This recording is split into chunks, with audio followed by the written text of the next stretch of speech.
جنات کو قابو کر کے موکل بنا سکتے ہیں. حضرت سلیمان علیہ السلام کو اللہ نے یہ طاقت عطا کی تھی کہ جنات ان کے قبضے میں تھے اور وہ حضرت سلیمان علیہ السلام کے حکم سے ان کے کام کرتے تھے. تو کیا یہ ممکن ہے کہ آج کل کے زمانے میں اللہ تعالیٰ کسی کو یہ طاقت عطا کر دے؟ حسان احمد حیدرآباد انڈیا سے. یہ جتنے لوگ روحانی عامل کہتے ہیں نا ہم نے جنات کو قابو میں کیا ہوا ہے، سب الو بنانے کے علاوہ کچھ بھی نہیں ہے. کوئی موکل شوکل کچھ بھی نہیں ہوتا، سب ٹرمز اصطلاحات ہیں اپنی طرف سے گڑی ہوئی ایویں باتیں، بلکہ الٹا جنات نے ان کو قابو میں کیا ہوا ہوتا ہے. تو جو عامل کہے نا جنات میرے قابو میں ہے، سمجھ لیں کہ جنات یہ جنات کے قابو میں ہے. تو جنات اس کی کھوپڑی گھماتے رہتے ہیں، ادھر ادھر کرتے رہتے ہیں. اگر آپ کو یہ اس دعوے پر یقین نہیں آئے تو کسی عامل کو چاہیے میرے پاس 2-4 اپنے قابو والے جنات میرے پاس تو بھیجے نا. تو بھیجے یار، میں بھی بیٹھا ہوا ہوں بیان ریکارڈ کروا رہا ہوں. 2-4 جنات جن تو ہر دیوار کے اندر سے بھی نکل جاتا ہے، آر پار ہو جاتا ہے. ان کے پاس تو لاکھوں کروڑوں جنات ہوتے ہیں جو ان کے دعوے ہوتے ہیں. تو ایک آدھ جن بھیج دے. ابھی ہم بیٹھے ہوئے ہیں اسٹوڈیو میں ریکارڈنگ کروا رہے ہیں، کوئی بھیجے یار، کوئی دروازے کے اندر سے نکل کے آئے. جن تو دیوار میں بھی آر پار ہو جاتے ہیں، چھت توڑ کے بھی آ جاتے ہیں. تو ایک تو بھیجے نا.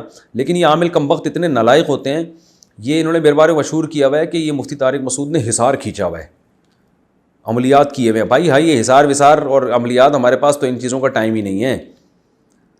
تو جو ہے نا اپنی طرف سے آپ نے فضول باتیں بنائی ہوئی ہیں.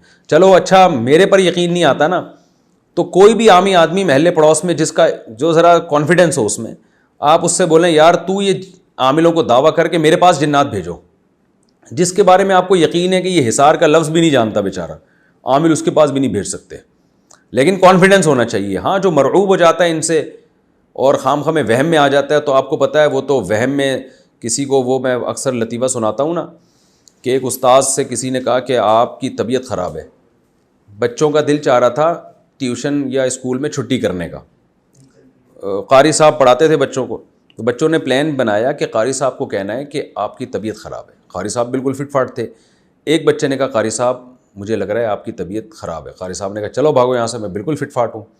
دوسرا گیا، اس نے کہا قاری صاحب آج آپ کی طبیعت کو ٹھیک نہیں لگ رہی. تو قاری صاحب نے اس کو بھی ڈانٹا، لیکن پہلے والے کی نسبت تھوڑا کم اس انداز سے ڈانٹا. چلو جاؤ یہاں سے، ٹھیک ٹھاک تو ہوں میں. تیسرا بچہ گیا، تیسرے نے کہا قاری صاحب آپ کی طبیعت مجھے کچھ بجھی بجھی سی لگ رہی ہے. قاری صاحب نے کہا ہاں آج کچھ تھوڑی سی صحیح فیل نہیں کر رہا میں. تیسرے نے جا کے کہا بھائی تھوڑی سی طبیعت تو میں نے خراب کر دی ہے، اگلا جائے اور قاری صاحب کو بخار کروا کے آئے. چوتھا گیا، اس نے بھی کہا کہ طبیعت خراب ہے. پانچواں گیا، ہوتے ہوتے بالآخر قاری صاحب نے کہا بخار بھی ہو رہا ہے مجھے، سر میں درد بھی ہو رہا ہے، اور ہو بھی گیا. تو انسان پہ نا نفسیات کا اثر ہوتا ہے. تو ان بچوں نے جیسے قاری صاحب اچھے بھلے صحت مند قاری کو بخار میں مبتلا کر دیا اور سر درد میں مبتلا کر دیا. اور تو اسی طرح یہ عامل لوگ آپ پہ جن چڑیل بھوت بھیج دیتے ہیں، ہوتے ہوتے نہیں ہیں، آپ کو لگتا ہے کہ جن بھی آ گیا، بھوت بھی آ گئے، چڑیل بھی آ گئے. تو کانفیڈنس کے ساتھ رہیں گے، کوئی موکل شوکل کچھ بھی نہیں ہوتا. جنات کا اپنا ایک وجود ہے، اس پر ہم ایمان رکھتے ہیں، قرآن نے بیان کیا. اور عاملوں پہ جنات سوار ہو جاتے ہیں کیونکہ اس نے ایسی الٹی سیدھی حرکتیں کی ہوتی ہیں، تو جنات ان کے کان میں روڑتے رہتے ہیں. اور بعض دفعہ یہ بھی ہوتا ہے کہ جنات کسی کو خوش کرنے کے لیے کسی کا کوئی کام کر دیتے ہیں تاکہ لوگوں کا عقیدہ خراب ہو. لیکن انہی لوگوں پہ جنات مسلط ہوتے ہیں جو ان چیزوں سے زیادہ ڈرتے ہیں عام طور پر. تو اس لیے آپ میں کانفیڈنس ہوگا تو کوئی بھی انشاءاللہ آپ کا کچھ بھی نہیں بگاڑ سکتا. اور چیلنج کر دیا کریں عاملوں کو، یار بھیج کے تو دکھاؤ، ہمارے پاس تو بھیجو. کبھی ہم نے تو کوئی بھی نہیں حصار کیا، بھیجو نا. 1 کروڑوں جنات تمہارے قابو میں، ایک تو ذرا بھیجو نا. کوئی بھی نہیں بھیجے گا آپ کے پاس.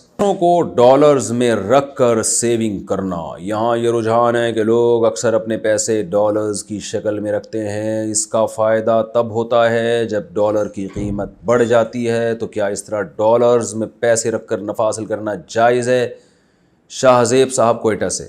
دیکھیں بذات خود تو یہ عمل جائز ہے، تجارت کا ایک طریقہ ہے، تو ناجائز ہونے کی کوئی دلیل نہیں. البتہ اگر کوئی ایسا ہو کہ سارے ہی رکھنا شروع کر دیں اور ملک کو نقصان ہونا شروع ہو جائے اجتماعی سطح پہ بڑے پیمانے پر، اور پھر علماء اس کے ناجائز ہونے کا فتویٰ دیں، تو پھر یہ ناجائز ہوگا.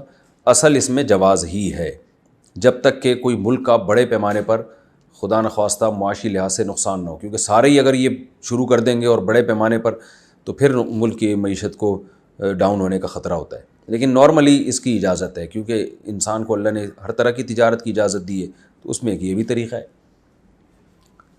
اس کو ہم اصطلاحی اعتبار سے تو تجارت نہیں کہیں گے، بس یہ کہیں گے کہ آپ کو پتہ ہے کہ آپ کی کرنسی ڈی ویلیو ہو رہی ہے، تو پیسے سونے کی شکل میں بھی سیو کیے جا سکتے ہیں، ڈالر کی شکل میں بھی. لیکن بہتر یہی ہے کہ گولڈ کی شکل میں سونا سیو کیا جائے، کیونکہ گولڈ ایک نیچرل کرنسی ہے اور اس سے معیشت کو نقصان بھی نہیں ہے۔ ڈالر میں اگر سارے ہی آ جائیں گے نا تو بہرحال سب پھر نقصان ہونے کا خطرہ ہوتا ہے، جو ماہرین معیشت کہتے ہیں۔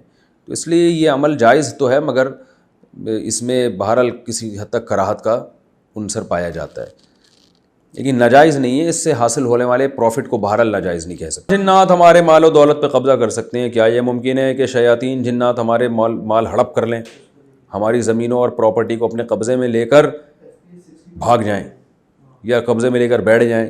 حسان احمد حیدرآباد انڈیا سے۔ حسان احمد، اتنا زیادہ جنات کو فری کرانے کی ضرورت نہیں ہے۔ دیکھیں ممکن تو دنیا میں سب کچھ ہے، لیکن ایسا ہوتا نہیں ہے۔ یہ بالکل ایسا ہی ہے جیسے میں کہوں کہ کیا یہ ممکن ہے کہ ایک بیل اپنے سینگ پہ اٹھا کے آپ کو کنویں میں جا کے پھینک دے؟ تو پاسبل تو ہے، لیکن کیوں پھینکے گا بھائی وہ بیل، یا آپ کیوں بیل کے سامنے جاؤ گے؟ تو نارمل لائف گزاریں، اس لیے تو کچھ بھی نہیں ہوگا۔ تو جنات یہ کام نہیں کرتے، تو وہ تو انسانوں سے ڈرتے ہیں، تو نہ پراپرٹی پہ قبضہ کرتے ہیں۔ اگر یہ تو سارا دنیا کا نظام عالم ہی برباد ہو جاتا، لوگ بجائے پراپرٹی پہ غنڈوں کو بھیجنے کے جنات کو بھیج کے قبضے کرواتے۔ تو ایسا کچھ بھی نہیں ہے، آپ بے فکر رہیں۔ بیرون ملک میں مکان کے لیے سودی قرض لینا، یورپ میں رہائش کے لیے، گھر کے لیے بینک سے قرض لینا کیسا ہے؟ ولی شاہ، مورگیج پہ لوگ مکان لیتے ہیں بھائی، اگر آپ کرائے پر رہ سکتے ہیں تو آپ کے لیے پھر مورگیج پہ مکان لینا، سودی قرض لینا جائز نہیں ہے۔